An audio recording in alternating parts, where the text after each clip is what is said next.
तो hello everyone, कैसे हैं आप लोग। उम्मीद है बहुत अच्छे होंगे। और ये बना रही हूँ मैं आम का मुरब्बा।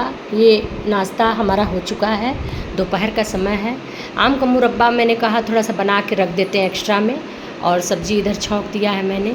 और मैं यहाँ आप लोगों को बता रही हूँ कि राम बैठ के लैपटॉप पे कुछ देख रहे हैं, थोड़ा सा सामान वगैरह ऑर्डर कर रहे थे। राशन पताई कुछ थोड़ा बहुत इधर उधर हो गया था, तो मैंने कहा थोड़ा बहुत मंगा दीजिए। ज़रूरत की चीज़ तो बिल्कुल ज़रूरी है, बाकी चीज़ें तो देखते रहेंगे।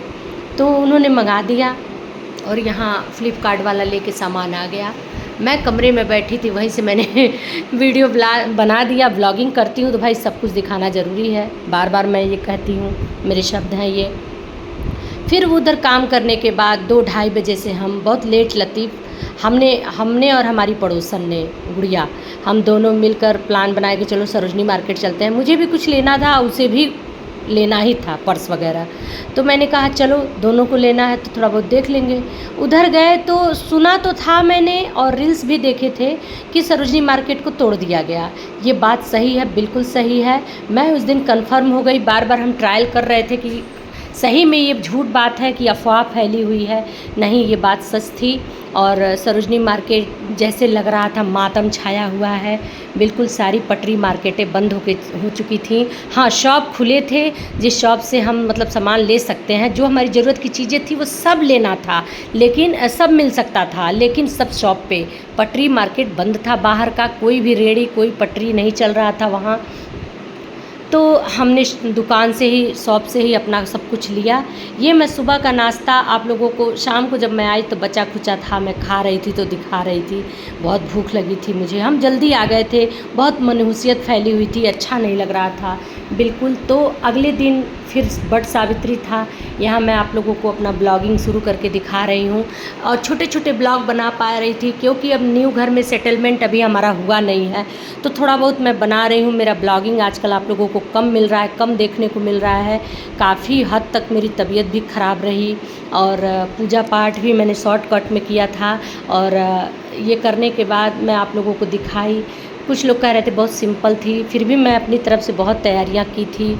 और इस बार मैं वट सावित्री को उद्यापन कर रही हूँ, बैठा रही हूँ।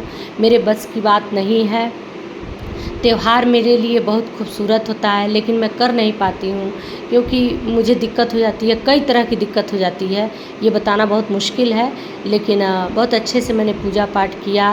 और ये 12 बजे का पूजा शुरू होने वाला था, काफ़ी लेट हो गया था पूजा में। 12 बजे मुहूर्त ही 12 बजे के बाद था। तो ये हम पूजा पाठ कर रहे थे अपना, और जितने नियम कानून थे मैंने अपनी कोशिश में पूरी की, और उद्यापन भी किया। घर के लिए मैं सामान वामान सब रख के गई थी, बाकी वट वृक्ष की जो पूजा करनी थी वो सामान मैं लेके गई थी। और ये साड़ी मेरे लिए राम जयपुर से लाए थे 1 साल पहले, अभी तक रखा हुआ था। मैंने कहा चलो पूजा पाठ में ही शुरू कर देते हैं। राजस्थानी साड़ी थी ये। और इधर मैं वट वृक्ष की बहुत श्रद्धा से पूजा कर रही हूँ। ये जो मैंने गले में माला डाला हुआ है, ये मेरी भाभी, छोटी भाभी लाई थी। और ये पीलिया जो मैंने पहना था, ये मेरी फ्रेंड ने मुझे गिफ्ट किया था।